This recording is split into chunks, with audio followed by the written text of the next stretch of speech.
Have you ever prayed and heard nothing? You asked for strength. You asked for clarity. You asked for help. But heaven felt quiet. Not hostile. Just silent.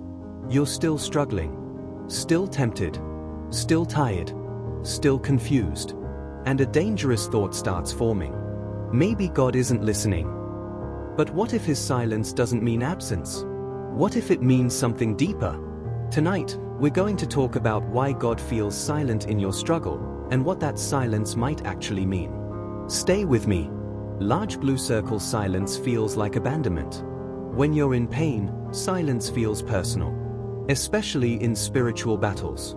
You pray against lust. You pray against anxiety. You pray against depression. You pray against fear.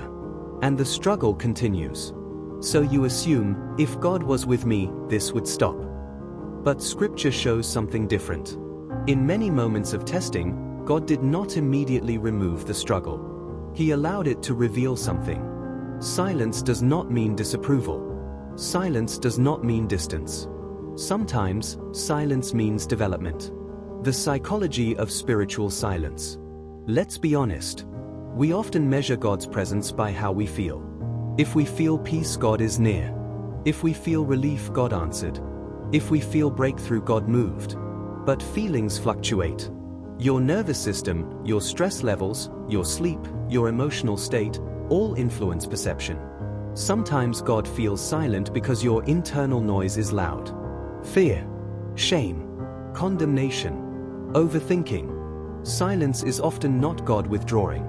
It's your soul being overwhelmed. And God will not compete with chaos. He waits for stillness. Biblical silence is not absence. Throughout Scripture, there are seasons where heaven seemed quiet. Between promise and fulfillment, there was waiting. Between prayer and answer, there was tension. Even in moments of suffering, there were pauses. And those pauses were not punishment. They were preparation. When God feels silent, three things may be happening.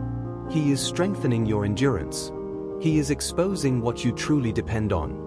He is building faith that doesn't rely on emotion. Faith that only survives when you feel Him is fragile faith. But faith that survives silence becomes unshakable. The real struggle underneath. Let's go deeper. Sometimes the real pain isn't the struggle. It's the expectation. You expected immediate breakthrough, instant relief, clear direction, emotional confirmation. But God often builds maturity before miracles. Silence forces you to ask, do I trust Him, or do I just trust outcomes? That question changes everything. What to do when God feels silent? Here's what silence is not. It is not rejection. It is not abandonment. It is not punishment. Here's what to do instead. Stay consistent in prayer, even without emotion. Remove internal noise, fast from distractions. Speak truth over feelings. Look for subtle evidence of growth. Sometimes the answer to your prayer is not the removal of the struggle. It's the strengthening of you inside it. God's silence is often God's training ground. And when the season shifts, you'll realize He was there the whole time. If you're in a silent season, don't assume you've been forgotten. Roots grow in silence. Muscles grow under resistance. Faith grows in waiting.